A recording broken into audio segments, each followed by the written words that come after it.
پہنچیں گے، اور میری یہ بلندی ہے کہ میں آپ کے پاؤں تک پہنچ چکا ہوں، حضور میں آپ کے پاؤں تک پہنچا ہوں، تمہارا توجہ چاہوں گا کہتے ہیں۔ تو اس زکات کے موضوع پر بھی انشاءاللہ کچھ گفتگو ہوگی۔ بہرحال اللہ کریم سب کو دارین کی سعادتیں نصیب فرمائے۔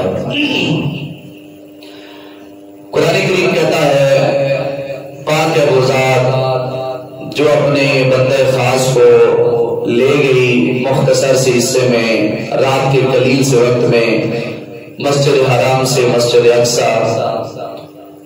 اور پھر مسجد اقصی سے پہلے آسمان پہ حدیث کی نظر میں، پھر ساتویں آسمان پر، پھر مقام سدرہ پر، پھر مقام رفع پر، پھر عرش العلا پر، پھر جلوہ حق محب اور محبوب نے دوسرے کا آمنے سامنے دیکھا ہے۔ یہاں تک میں نے آپ کو یہ واقعہ سنایا ہے۔ اب چند چیزیں اس کے درمیان میں جو مختصر رہتی تھی میں کوشش کرتا ہوں اس پر آج بحث کروں۔ پورے واقعہ معراج کی ابتدا حضور فرماتے ہیں میں ام ہانی کے گھر تھا، یہاں سے ہوئی۔ اب اللہ کریم نے جبریل علیہ السلام کو لے جا فرمایا جبریل آپ جائیں اور تنے تنہا نہ جائیں، 70,000 نورانی فرشتوں کی بارات ساتھ لے کر جائیں، تنے تنہا آپ نہ جائیں، 70,000 فرشتوں کے جھرمٹ میں آپ جائیں اور میرے محبوب کو بڑی شان کے ساتھ لے کر آپ میری بارگاہ میں حاضر ہو جائیں۔ اب جبریل علیہ السلام جب رسول اللہ علیہ السلام کی بارگاہ میں پہنچے تو حضور اس وقت کس حالت میں تھے؟ سوئے ہوئے تھے۔ جبریل نے یہ منظر آ کر دیکھا تو تہجد میں پڑ گئے۔ آج سیر کو محب نے محبوب کو بلایا ہے، سیر کے لیے کوئی بندہ پہلے تیاری کرتا ہے، لیکن محبوب آرام کر رہے ہیں اور محب مشتاق ہے چاہت کا کہ ہم ملاقات کریں عرش العلا پر۔ تو جبریل نے جب یہ سارا منظر دیکھا کہ حضور سوئے ہوئے ہیں تو جبریل آ کر علماء لکھتے ہیں کہ تھوڑے پریشان ہو گئے کہ اب جگاؤ تو کیسے جگاؤ،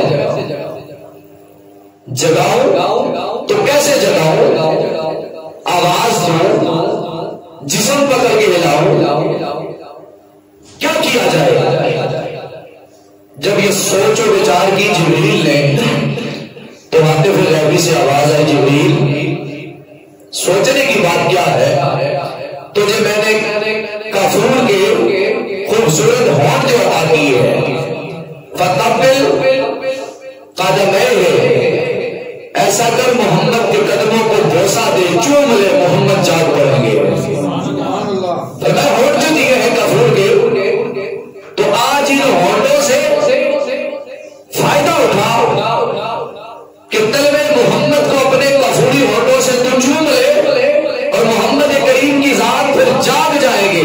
ویسے بھی حضور نے فرمایا تنام آئے نایا بلا ینام قلبی، اور میرے غلاموں میری آنکھیں تو سوتی ہیں اور میرا دل جاگتا رہتا ہے، میرا دل جاگتا رہتا ہے۔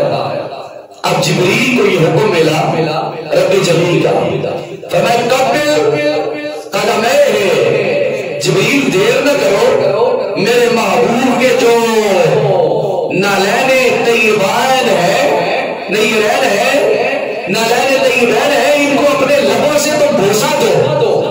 جبریل کہتے جب مجھے یہ حکم ملا تو پھر میں نے اپنے محبوب کے ان حسین پاؤں پر جمیل نالین پر بوسہ دیا اپنے ہونٹوں سے، کہتے جب میں نے بوسہ دیا تو میرے محبوب جاگ پڑے۔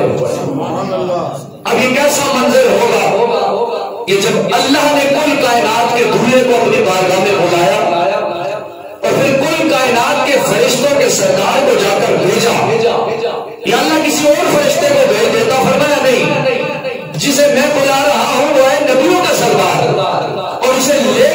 فرشتوں کا سردار، بات کم مزہ کرے گی. تو جبریل کہتے ہیں میں نے حضور کے قدمین نالین طیبین کو چوما، حضور کی مقدس آنکھوں نے حرکت کی، حضور نے آنکھیں کھولی. تو کہتے ہیں جب حضور کے جب میں نے تلیوں پر اپنے ہونٹ رکھے تو شاعر نے اس نقشے کو یہ کھینچا کہ جبریل نے اپنی انداز میں کیا اس وقت دل ہی سے جناب والا کیا نکالا ہے. جبریل جناب والا اس وقت یہ جملہ کہنے لگے تیری معراج کے تو عرش بلا تک پہنچا، تیری معراج کے تو عرش بلا تک پہنچا، میری معراج کے میں تیرے قدم تک پہنچا.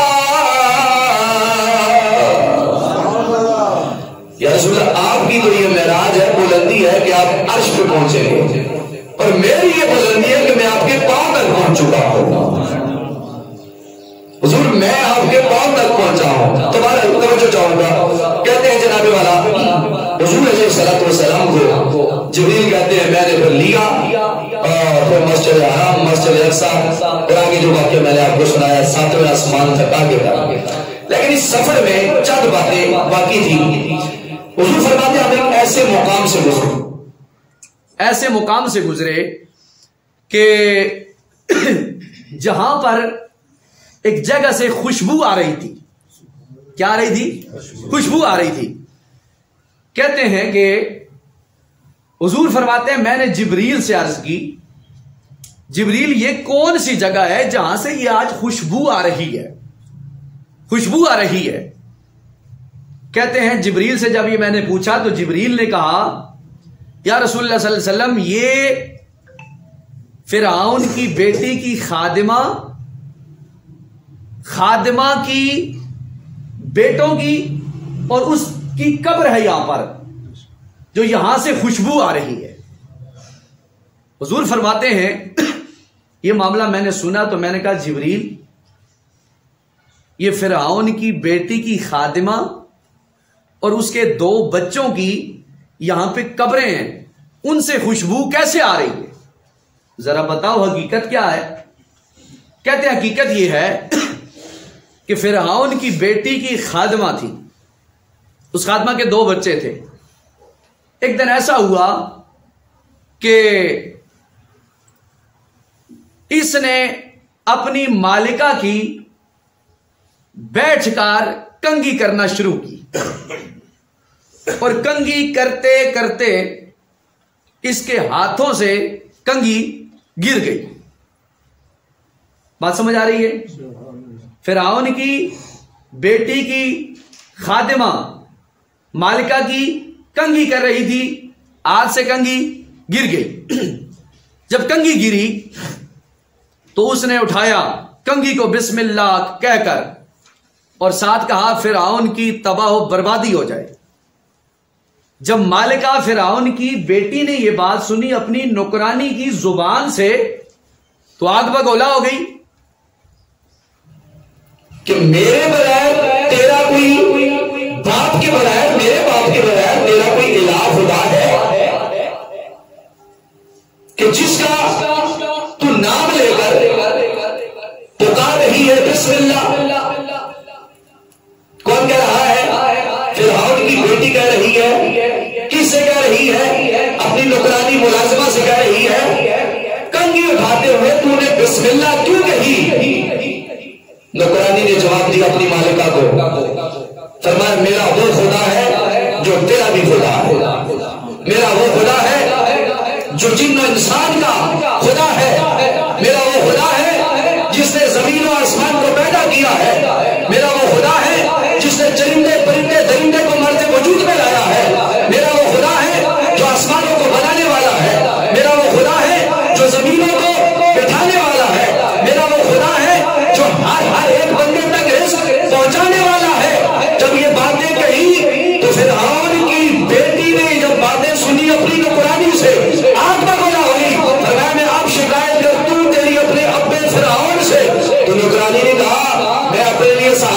سمجھوں گی، جا بلا فرعون کو، جو کہتا ہے کر لے، میدان بھی حاضر ہے اور ہم بھی حاضر ہیں۔ اب ہوا کیا، فرعون کو بیٹی نے بلایا، فرعون حاضر ہوا، بیٹی کیا بات ہے؟ فرمایا یہ میری نوکرانی میری کنگھی کر رہی تھی، اس کے ہاتھ سے گری کنگھی، اس نے کہا بسم اللہ، اور فرعون برباد ہو جائے۔ ایک تو اس نے آپ کو خدا نہیں مانا، دوسرا اس نے کسی اور کو خدا مانا، دوسری بات یہ ہے کہ آپ کو اس نے بددعا دی ہے اور مجھ سے یہ رہ نہیں گیا۔ فرعون نے کیا کیا، اس نوکرانی کے شوہر کو بلایا، اس کے 2 بچوں کو بلایا، بلا کر کہا کہ اپنے دین سے پھر جاؤ، یعنی جو کائنات بنانے والا رب کا عقیدہ ہے تمہارا، اسے چھوڑ دو اور مجھے خدا مانو۔ شوہر نے جب یہ بات سنی فرعون کی تو کہا فرعون سن لو، ہم تمہارے غلام تو ہیں لیکن ہم تمہارے خریدے ہوئے نہیں ہیں، کام کرتے ہیں ضروری بات ہے لیکن تمہارے خریدے ہوئے نہیں ہیں، اور میں تمہیں پتا ہے کہ میں عذاب دیتا ہوں، میں اپنے آپ کو الہ کہتا ہوں، میں خدا ہوں معاذ اللہ۔ تو اس نے جواب دیا اگر خدا ہے، خدائی دعویٰ ہے تو جو کرتا ہے کر لے، ہماری جان بھی حاضر ہے، ہمارا دل بھی حاضر ہے۔ اب فرعون نے جب یہ بات سنی تو کہا کعبے کی ایک دیگ منگائی جائے، دیگ لائی گئی، اسے آگ پہ رکھا گیا، توجہ چاہوں گا، آگ پہ رکھا گیا، جب صحیح گرم ہو چکی، اب یہ منظر فرعون کی بیٹی بھی دیکھ رہی ہے، فرعون کی نوکرانی بھی دیکھ رہی ہے، نوکرانی کے 2 بچے بھی دیکھ رہے ہیں، نوکرانی کا شوہر بھی دیکھ رہا ہے، اب موت سامنے ہے، لیکن مزہ تب ہے کہ جب ظالم حاکم بادشاہ حکمران یا کوئی بھی ہو، اس کے سامنے حضور فرماتے ہیں کلمۃ الحق کہنے والا سب سے بڑا مجاہد ہوتا ہے۔ اب دیگ کو آگ پہ رکھا گیا، جب دیگ صحیح گرم ہو گئی تو شوہر اس کی نوکرانی کے شوہر سے کہا فرعون نے اب وقت ہے، اب بھی وقت ہے، دیگ گرم ہے، آج اپنے حقیقی خدا کو ماننے کے چھوڑ، مجھے خدا مان بچ جائے گا۔ اس نے کہا جان جاتی ہے چلی جائے، لیکن رب العالمین کی عظمت والا توحید والا جو عطا کیا ہوا مجھے منصب ہے، اقرار ہے، وہ میرے ہاتھوں سے نہیں جانا چاہیے۔ اس نے کہا میں حاضر ہوں۔ اس نے شوہر کو، اپنی نوکرانی کے شوہر کو اٹھایا اور دیگ میں ڈالا، اس نے دیگ میں جب ڈالا، بچے یہ منظر دیکھ رہے تھے، ایک نے کہا مجھے بھی ساتھ ڈالو، ساتھ ڈالا گیا، ایمان دیکھو، دوسرا چھوٹا تھا اس نے کہا مجھے بھی ڈالو، اسے بھی ڈالو، 2 بیٹے 1 باپ، دیگ تانبے کی جناب والا گرم ہے، اس میں دونوں بیٹے باپ موجود ہیں آپ کے اندر، اور چھوٹے بیٹے کو جب ڈالا گیا اس نے اپنی والدہ کو آواز دی اماں جان کو بڑھانا نہیں، یہی حق کا رستہ ہے اور یہی رب العالمین کی عطا ہے، آجا ہمارے پیچھے تو ہی، ہمارے اوپر خدا بھی راضی ہوگا اور کائنات بنانے والا خدا رب العالمین بھی راضی ہونے والا ہے۔ تو فرعون نے جب یہ جملے سنے سہم گیا، سمجھ گیا کہ دیگوں سے یا آگ سے اللہ کی ذات پہ ایمان لانے والے لوگ جناب والا کبھی پیچھے نہیں ہٹتے۔ تو بات کہاں سے چلی تھی؟ حضور کہتے ہیں میں وہاں سے کیا ہوا، ایک مقام سے گزرا تو خوشبو آ رہی تھی، میں نے کہا جبریل یہ کون سی جگہ ہے، کیوں جبریل یہاں سے خوشبو آ رہی ہے شب معراج جاتے ہوئے؟ تو عرض کیا حضور والا جب فرعون نے 2 بچوں کو اور شوہر کو آگ میں ڈالا اور پھر نکالا اور اس قبر کے اندر جناب والا انہیں دفن کر دیا گلے سڑے جسموں کے ساتھ، فرمایا آج بھی یہ جگہ یہ شہادت دے رہی ہے کہ جو رب کے نام پر سولی جھڑ جائے، رب کے نام پہ اپنی جان دے دے، رب کے نام پہ اپنا مال قربان کر دے، اس کی قبر کی مٹی سے بھی خوشبو آتی ہے اور خوشبو آتی رہے گی۔ ایک رب کے نام کے ساتھ وفا کی۔ حضور فرماتے شب معراج میں نے دیکھا کہ جناب والا اس کی قبر کی مٹی سے بھی، جزاک اللہ صاحب، قبر کی مٹی سے بھی خوشبو آ رہی تھی۔ اور یہ مٹی خوشبو کیوں آتی ہے؟ ایک ہی پیغام آتا ہے کہ محمد سے وفا تو نے تو ہم دے رہے ہیں، یہ جہاں چیز ہے کیا لوگ قلم دے رہے ہیں، وفا کرو تو پھر قبر کی مٹی بھی حیا کرتی ہے۔ حضور فرماتے ہیں جب حافظ قرآن یا کوئی عالم دین یا کوئی شہید حق کی راستے پہ جانے والا جب قبر میں جاتا ہے تو اللہ کریم قبر کی مٹی سے کہتی ہے، اللہ کہتا ہے قبر کی مٹی سے، اور قبر کی مٹی حیا کرنا، دیکھنا جو تیرے اندر آیا ہے، یہ میرے چاہنے والا آیا، یہ میرے مصطفیٰ کی محبت معیت میں مرنے والا آیا ہے۔ فرمایا قبر کی مٹی بھی آیا کرتی ہے کہ محمد کا غلام قبر کے اندر آیا ہے۔ یار قبر کی مٹی جس کا حیا کرے، اور حیا اس کا کیا جاتا ہے جو زندگی خدا مصطفیٰ کے نام کرتا ہے، جو زندگی کا لمحہ لمحہ کروٹ کروٹ کہتا ہے سب کچھ ٹھیک ہے، لیکن پہلے میرا خدا ہے، بعد میں میرا مصطفیٰ ہے۔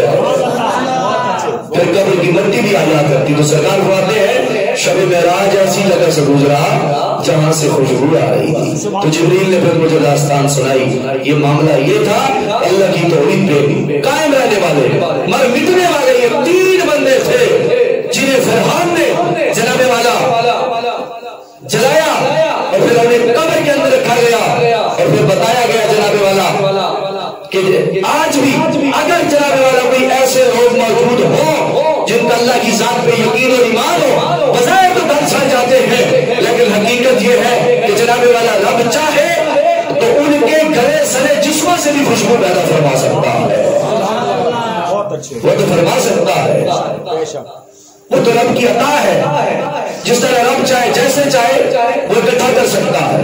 ابراہیم علیہ السلام ایک دن نکلے باہر، ایک دریا کے کنارے آپ حاضر ہوئے، جب دریا کے کنارے آپ حاضر ہوئے تو آپ نے دیکھا پانی پر ایک مردہ پڑا ہوا ہے، پانی آتا ہے کبھی اوپر کبھی نیچے، جھول کھاتا ہے پانی، کبھی کبھی آپ نے دیکھا ہوگا دریا کا سمندر کا، کبھی دائیں کبھی بائیں کبھی آگے کبھی پیچھے۔ تو جب پانی اوپر ہوتا ہے تو لاش اوپر آتی ہے، اور جب پانی اوپر ہوتا ہے تو مچھلیاں آتی ہیں اور اس مردے کو تھوڑا تھوڑا نوچتی ہیں، کھاتی ہیں، چلی جاتی ہیں، اور جب پانی آگے جاتا ہے تو مردہ سائڈ پہ آ جاتا ہے، درندے آتے اسے کھانا شروع کر دیتے ہیں، اور جب پانی اوپر آتا ہے درندے چلے جاتے ہیں، پرندے آ جاتے ہیں، پرندے کھانا شروع کر دیتے ہیں۔ پیغمبر خلیل نے جب یہ منظر دیکھا رہ نہ گیا، فرمایا مالک یہ کیسی عجیب زندگانی ہے، بندہ ایک ہے، کھانے والے 3 ہیں، پانی اوپر آئے تو مچھلیاں کھاتی ہیں، پانی نیچے جائے تو درندے کھاتے ہیں، پانی اوپر آئے درندے بھاگ جاتے ہیں، پرندے کھاتے ہیں۔ میرے مالک یہ سب کو پیٹوں میں سے جو ٹکڑے کھائے گئے ہیں مردے کے، تو اکٹھے کیسے کرے گا؟ تو اکٹھے کیسے کرے گا؟ کیسے اکٹھے کرے گا؟ خلیل تھا نا پیغمبر، رب کی بارگاہ میں جب بولا، رب نے کہا تجھے یقین نہیں؟ فرمایا مالک یقین ہے، میرا ایمان ہے، لیکن ایک ہوتا ہے آئینہ یقین، ایک ہوتا ہے حق یقین، مجھے ایک ہوتا ہے علم یقین، مجھے علم یقین تو ہے، حق یقین تو ہے، لیکن آئینہ یقین میں دیکھنا چاہتا ہوں۔ حق یقین کیا مطلب ہے؟ آپ کو مثال سمجھا، حق یقین کیا ہے؟ جنت حق ہے، ہمارا ایمان ہے، یہ حق یقین ہے۔ علم یقین، جمعے کی 1 رکعت نماز ہے، 2 رکعت نماز فرائض ہے، پھر 4 سنت، پھر 2 سنت، پھر 2 نفل، یہ کیا ہے؟ علم یقین، ہمیں علم ہے اس چیز کا۔ ایک ہے آئین یقین، آئین کہتے ہیں آنکھوں دیکھی بات۔ ابراہیم نے کہا مجھے علم یقین بھی ہے، حق یقین بھی ہے، لیکن اشارہ یہ کر رہے تھے کہ آئین یقین، ربا میں دیکھنا اپنی آنکھوں سے چاہتا ہوں، یہ منظر دیکھنا اپنی آنکھوں سے چاہتا ہوں۔ پیغمبر کو جب رب العالمین نے یہ کہتے ہیں وہ سنا، میرے پاک رب العالمین نے فرمایا ابراہیم ایسا کر، 4 پرندے لا جو تجھے پسند ہو، جو تجھے پسند ہو۔ ایک کوا لایا گیا، ایک کبوتر لایا گیا، ایک مور لایا گیا، ایک مرغا لایا گیا۔ بولو سبحان اللہ۔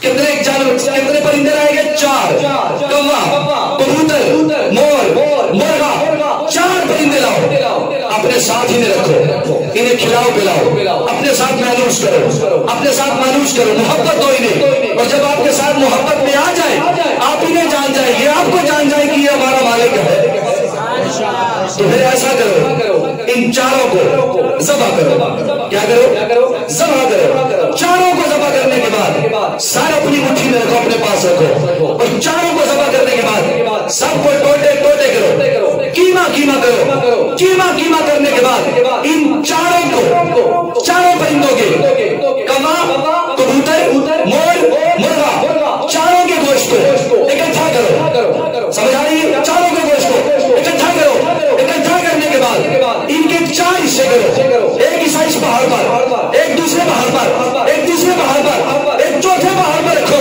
اور پھر سر اپنے ہاتھ میں رکھ کر آواز دو مور کو، آواز دو مرغے کو، آواز دو کبوتر کو، آواز دو کوے کو۔ جناب خلیل نے رب جلیل کا یہ سنا پیغام ایسا ہی کیا، چاروں کو ذبح کیا گیا، کیما کیا، سب کا گوشت اکٹھا کیا، ایک کو ایک پہاڑ پر، ایک کو ایک پہاڑ پر، ایک کو دوسرے پہاڑ پر، ایک کو چوتھے پہاڑ میں رکھا، پھر دور کھڑے ہوئے آواز دی، مور آجا، مرغے آجا، کوے آجا، کبوتر آجا۔ خلیل اللہ کہتے ہیں عظمت رب کعبہ کی قسم، میں نے آواز دی مور کو، مور کبھی ادھر سے اڑتا ہے، ادھر سے گوشت اکٹھا ہوا، ادھر سے گوشت اکٹھا ہوا، ایک پہاڑ سے، دوسرے پہاڑ سے، تیسرے چوتھے پہاڑ سے، 4 جگہ سے وہ گوشت اکٹھا ہوا، وہ ایک جسم بن کر میرے سر کے اندر، میرے ہاتھ کے اندر جو سر تھا کبوتر کا وہ سر لگا، اسی طرح مور آیا، کبوتر آیا، کوا آیا، مرغا آیا، وہ سامنے میرے کھیلنے لگ گئے۔ جب یہ میں نے منظر دیکھا تو میں نے کہا میرے مالک واہ تیرے عجیب فیصلے، اسے کہتے ہیں عین الیقین، آنکھوں کے ساتھ دیکھا ہوا، اس کا ایمان اور ہوتا ہے، علم الیقین اور ہوتا ہے، حق الیقین اور ہوتا ہے، اور عین الیقین اور ہوتا ہے۔ تو میں بات کر رہا تو جس کا ایمان اللہ کی ذات پہ، جزاک اللہ مالک صاحب توجہ چاہوں گا، حضور فرماتے ہیں کہ جناب والا میں جب ایسے مقام سے گزرا تو قبر کی مٹی خوشبو آ رہی تھی، بتایا گیا یہ خوشبو اس لیے آ رہی ہے کہ یہاں پر اللہ کی توحید کا اعلان کرنے والے دفن اور موجود ہیں۔ تو اللہ کی ذات سے جب رشتہ انسان کا منسلک ہو جائے، مضبوط ہو جائے، قبر کی مٹی بھی پھر آیا کرتی ہے کہ آنے والا کوئی عام نہیں ہے، محمد کا غلام آ رہا ہے۔ شرط یہ ہے کہ غلامی کا حق انسان ادا کرنے کی کوشش کرے۔ توجہ چاہوں گا، میرے پاس پیغمبر نبی کریم صلی اللہ علیہ وسلم کی جاتے ہوئے جب مقام سدرہ پر جبریل علیہ السلام سے حضور رخصت ہوئے نا، تو حضور نے جبریل سے پوچھا جبریل کوئی آرزو ہے، کوئی دل کی التجا ہے؟ سلامت علیہ صاحب توجہ چاہوں گا، ہمیں کوئی توجہ ہے، کوئی آپ کی آرزو ہے؟ جبریل نے کہا ایک آرزو ہے میری۔ میرے رسول نے پوچھا وہ کیا آرزو ہے؟ سنیے یہ نہیں سنی، میں سنا دیتا ہوں بات۔ ہمیں کیا آرزو ہے؟ ہمیں آرزو یہ ہے جب رب کی بارگاہ میں جاؤ تو میری طرف سے رب کی بارگاہ میں یہ تمنا ظاہر کرنا کہ جب پل صراط ہو، محشر کا میدان لگا ہو، یا رسول اللہ جب آپ کی امت گزرے پل صراط سے، میں چاہتا ہوں پار میرے ہو، ان پروں پہ مصطفیٰ آپ کی امت کا گزر ہونا چاہیے۔ یا رسول اللہ میری آرزو ہے، میری طرف ہے، میری التجا ہے، میری تمنا ہے کہ جب محشر کا میدان لگ جائے، پل صراط پچھ جائے اور آپ کی امت گزرنے والی ہو، ایسے نہ گزرے پار جبریل کا ہو، قدم آپ کی امتی کا ہونا چاہیے۔ تو ظاہری بات ہے پھر حضور نے جب بات آرزو جبریل کی سنی ہے تو رب سے پھر کی ہوگی، تو پھر رب کا وعدہ ہے میرے محبوب جیسے تو کہے گا بات ویسی ہوگی، بات پھر ویسی ہوگی۔ دوبارہ جناب کا سمعین و حاضرین و ناظرین یہ معاملہ بھی شب معراج کے معاملے میں پیش آیا۔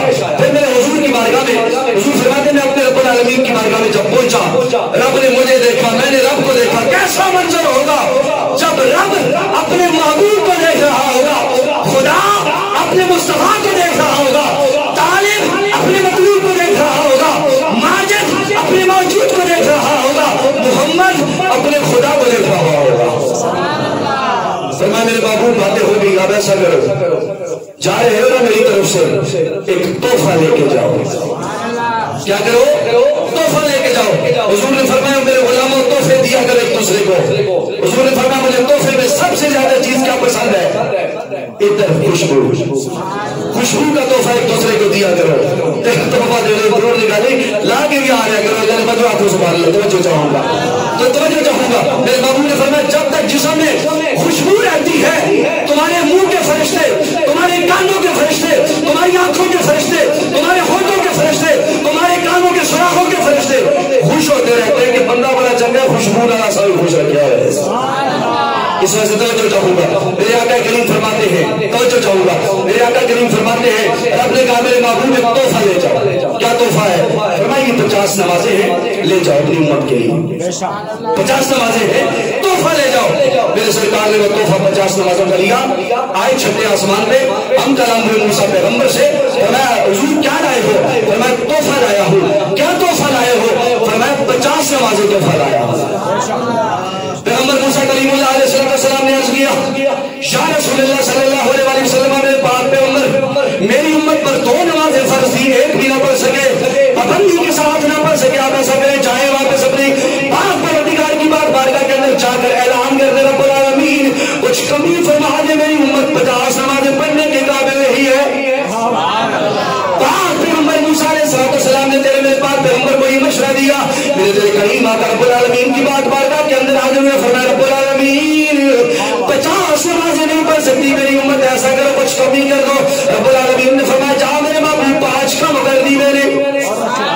واپس آئے پھر دیکھا جناب والا موسیٰ علیہ السلام نے فرمایا کتنی کم؟ فرمایا 5۔ فرمایا نہ پھر جاؤ، فرمایا پھر جاؤ، پھر واپس گئے جناب والا نے فرمایا رب العالمین 45 زیادہ ہے کم کر دو۔ فرمایا میرے محبوب 5 پھر کم ہو گئی۔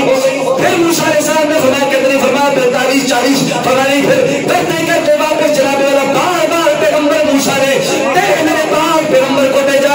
علماء فرماتے ہیں دراصل میرا رب یہ کہنا چاہتا تھا میرا محمد میرا نظارہ کرے، اور نظارے کے بعد میرے محمد کا پہلا جناب والا جو چہرہ تکے وہ عیسیٰ موسیٰ کلیم اللہ ہونے چاہیے۔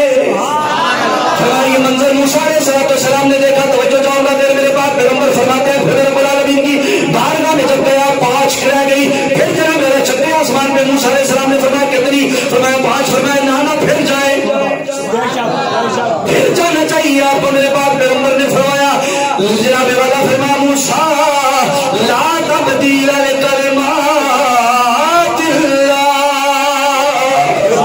بس میرے رب العالمین کے اب کلمات تبدیل نہیں ہوتے، اور رب العالمین کے بارگاہ میں جاتے ہوں موسیٰ مجھے شرم آتی حیا آتی ہے کہ امتی میرا اور 5 وقت کی نماز نہ پڑھے، غلام میرا کہلانے والا 5 وقت کی نماز نہ پڑھے۔ فرمایا موسیٰ فرمایا اب میرا جو سچا میرا غلام بننے کی کوشش کرے گا، میرا کلمہ پڑھے گا، وہ 5 وقت کی نماز بھی پڑھے گا، اور میری یاد سے بھی اپنے دلوں کو مستفیض فرماتا رہے گا۔ اس آج رب العالمین نے جب یہ بات سنی اپنے محب کی محبوب کی تو فرمایا میرے محبوب جا میرا تجھ سے میرے محبوب وعدہ ہے تیری امت 5 وقت کے اندر 5 نمازیں پڑھے گی، میں رب العالمین ہو کر اسے 5 نمازوں کا نہیں بلکہ پوری 50 نمازوں کا ثواب عطا فرماؤں گا۔ رتبے میں کوئی تولے کون ریس کرے جیسے منہ میں جو رب تولے۔ بہت اچھے۔ تو فرمایا تھوڑے تھوڑے کھولنے ہو جائے، بندے باہر کھڑے ہیں دروازے کھول تھوڑے بندے آگے ہو جائے تاکہ جو بندے کھڑے ہیں انہیں بچا کر مل جائے۔ جزاک اللہ۔ تھوڑے تھوڑے آگے ہو جائے، کلوز کھولے ہو کر بیٹھ جائے۔ جزاک اللہ، مہربانی جگہ دیں۔ توجہ چاہوں گا بات پیغمبر کے علماء یہاں بھی شب معراج کا واقعہ اور بھی ہے لیکن بات مختصر ہے۔ شب معراج میں آتا ہے دو جہاں صلی اللہ علیہ وسلم نے ارشاد فرمایا، رب العالمین بھی اعلان فرماتا ہے اقیموا الصلاۃ، او میرے غلاموں او میرے بندوں، فرمایا میرے نبی کے کلمہ پڑھنے والے نماز پڑھا کرو، وایتاء الزکاۃ، زکات ادا کیا کرو، زکات ادا کیا کرو۔ توجہ چاہوں گا قارون ایسا حسین و جمیل شخص تھا، ایسا انسان تھا جس کا چہرہ بڑا حسین و جمیل، بڑی خوبصورت جوانی تھی۔ موسیٰ علیہ السلام کا زمانہ پایا، موسیٰ علیہ السلام کے چچے کا بیٹا تھا قارون، چچا کا بیٹا تھا۔ موسیٰ علیہ السلام کو شروع میں مانتا تھا، ایمان لاتا تھا، باتیں مانتا تھا، حکم ہوا زکات کا، زکات دیا کرو۔ موسیٰ علیہ السلام نے بلایا قارون کو، فرمایا تیرے پاس اللہ نے بڑا مال و دولت دیا ہے، ایسا کرو اب وقت آ چکا ہے، اللہ کی طرف سے فیصلہ آ چکا ہے، ایسا کرو زکات اپنے مال کی دو اور غربا مسکینوں میں تقسیم کر دو۔ جنابی پیغمبر موسیٰ کلیم اللہ سارے لائے ٹھیک ہے میں دوں گا، وعدہ کیا چلا گیا۔ پھر موسیٰ پیغمبر نے بلایا وقت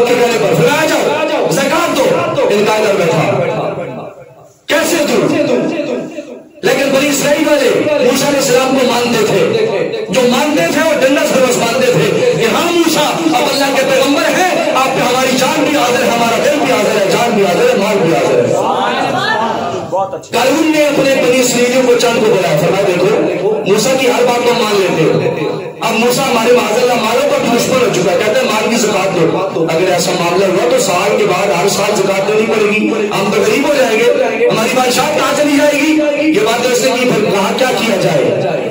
اس کے چیروں چمچوں نے کہا بادشاہ سلامت, جیسے آپ کہیں گے بات ویسی ہوگی, آپ جیسے کہیں آپ کی بات مانی جائے گی. آپ نے کہا تو ٹھیک ہے, پھر کیا کیا جائے. انہوں نے ایک سازش کی, اس علاقے کی جو بدچلن عورت ہے اسے کہو 1000 یا 10,000 اشرفیہ تمہیں دیں گے ہم, تو میں ایسا کروں موسیٰ علیہ السلام کے بہتان باندھو, تو مت لگا دو کہ موسیٰ علیہ السلام نے میرے ساتھ زیادتی کی ہے. اور پھر جب یہ اعلان ہوگا تو بنی اسرائیل کی محبت موسیٰ پیغمبر کے دلوں سے نکل جائے گی اور ہم اپنے مقصد میں معاذ اللہ کامیاب ہو جائیں گے. لیکن انہیں خبر نہیں جسے روشن خدا کرے اسے مٹا کون سکتا ہے, جسے مصطفیٰ کی نگاہ کرے یا جسے رب العالمین عزت کہہ دے اسے ذلت کون دے سکتا ہے, جسے رب ذلت کہہ دے اسے عزت کون دے سکتا ہے. تو توجہ چاہوں گا, قارون نے یہ منصوبہ بنایا, فرمایا کل ایسا کرتے ہیں. اسے اشرفیہ بھیجی گئی, ایسا کیا, مجمع بلایا گیا, بنی اسرائیل کے لوگ سارے آ گئے, قارون نے بلایا. موسیٰ علیہ السلام گھر میں موجود تھے, فرمایا پیغمبر آئے نظر انہیں تبلیغ کی باتیں کرنا. کبھی کبھی ایسے بھی ہوتا ہے, دیکھنے میں کچھ ہوتا ہے مجمع اور سننے میں کچھ ہوتا ہے اور سازش میں کچھ ہوتا ہے. توجہ چاہوں گا, موسیٰ علیہ السلام کو بلایا گیا, قارون نے بلایا, حضور بار آپ آئی. موسیٰ علیہ السلام نے تبلیغ کی دین کی, فرمایا جس نے چوری کی بنی اسرائیل میں سے اس کے ہاتھ کاٹے جائیں گے, جس نے بدکاری کی اسے جناب اگر شادی شدہ ہے تو سنسار کیا جائے گا, اگر کمانا ہے تو اسے کوڑے مارے جائیں گے. جب یہ بات کہی تو قارون کھڑا ہوا, کہنے لگا یہ حکم ہر عام و خاص کے لیے صرف عام بندوں کے لیے ہے. پیغمبر موسیٰ نے کہا ہر عام و خاص کے لیے, کوئی بھی ہے اس کے لیے حکم خاص ہے, اس کو ایسا کرنا پڑے گا. تو اشارہ کیا قارون نے ایک بندے کی طرف, وہ بندہ کھڑا ہوا اور دوسری بات نے قارون نے خود کہا حضرت آپ کیسی باتیں کرتے ہیں, بنی اسرائیل والے آپ کے بارے میں اچھا نہیں گمان کرتے. کہا کیا ہوا, فرمایا فلاں عورت آپ کے حوالے سے تہمت لگا رہی ہے اور کہہ رہی کہ آپ نے معاذ اللہ زیادتی کیا اس کے ساتھ. موسیٰ پیغمبر جلالی پیغمبر تھے, آپ جلال میں آ گئے, آپ نے فرمایا لاؤ اس عورت کو, لاؤ میرے سامنے, کون ہے جو مجھ پر تہمت لگائے. قارون نے اس عورت کو بلایا, مجمع میں موجود تھی. جب پیغمبر کے سامنے آئی نا تو پیغمبر نے کہا اے عورت سن, تجھے میں حق سچ بیان کرنا, تجھے اس رب کا میں قسم دے کر کہتا ہوں جس رب نے تمہیں فرعون سے نجات دی, جس رب نے تمہارے لیے دریا کو پھاڑا, جس رب نے تمہارے لیے دریا میں رستے بنائے, اس رب کی قسم ہے تجھے سچ بتا, تو جھوٹ کہہ رہی ہے یا سچ کہہ رہی ہے, اور جو حقیقت ہے بیان کر پورے مجمع کے سامنے. جب پیغمبر موسیٰ علیہ السلام نے یہ بات کہی, جلالی پیغمبر تھے, عورت سہم گئی, پھر چلا گئی, بیٹھ کے کہا پیغمبر میں معافی چاہتی ہوں, میں معافی چاہتی ہوں. قارون نے مجھے سمجھایا بتلایا, اتنی اشرفیات دی کہ آپ نے پیغمبر کے حق میں ایسا بولنا, لیکن میں عاجز ہوں, میں نہیں بول پاتی. آپ سچے ہیں, آپ صادق ہیں, آپ امین ہیں, آپ اپنے دعوے میں بالکل سچے ہیں, اور میں جو آپ پر تہمت لگانے کے چکر میں تھی میں جھوٹی ہوں, قارون جھوٹا ہے. جب موسیٰ پیغمبر نے یہ بات سنی روتے ہوئے سجدے میں گر گئے, فرمایا مالک تیرا شکر ہے, مالک تیرا شکر ہے. اور پھر رب سے پتہ کیا کہا, مالک ہوندار میری ہے کہ اب زمین کو حکم دے, اور پھر اس کا فیصلہ یہاں پر سامنے سامنے ہو جائے. اب موقع پہ فیصلہ ہونا چاہیے. رب نے اپنے پیغمبر موسیٰ سے کہا موسیٰ ساری زمین تیرے تابع میں نے کر دی ہے, زمین کو جیسے حکم دے گا زمین ایسے تیرے حکم پہ عمل کرے گی, ایسا کرے گی. موسیٰ پیغمبر نے توجہ حکم دیا زمین کو, فرمایا زمین ذرا اس سے تھوڑا سا جھنجھوڑ. اس جھنجھوڑنے سے پہلے موسیٰ نے اعلان کیا پیغمبر علیہ السلام نے, فرمایا جو قارون والے ہیں قارون کے ساتھ ہو جاؤ, جو موسیٰ والے ہیں میرے ساتھ آ جاؤ, جو قارون والے ہیں قارون کے ساتھ ہو جاؤ, جو میرے ہیں میرے ساتھ آ جاؤ. جو بظاہر اس کے ساتھ تھے وہ بھی موسیٰ کے ساتھ آ, صرف 2 بندے اس کے ساتھ رہے, قارون کے ساتھ بڑی ذمہ داری کے ساتھ بات کرو, 2 بندے اس کے ساتھ رہے. تو فرمایا تمہارا کیا ارادہ ہے, فرمایا بڈیرے نہ آنا, فرمایا ٹھیک ہے ساتھ رہنا. میرے موسیٰ پیغمبر نے حکم دیا زمین کو, فرمایا زمین اب ایسا کر, انہیں اپنی جنبش و حرکت دیکھا, کرنا کیا ہوا, زمین نے حرکت کی. اب قارون اور اس کے 2 ساتھیوں کو زمین نے اپنے اندر لینا شروع کر دیا.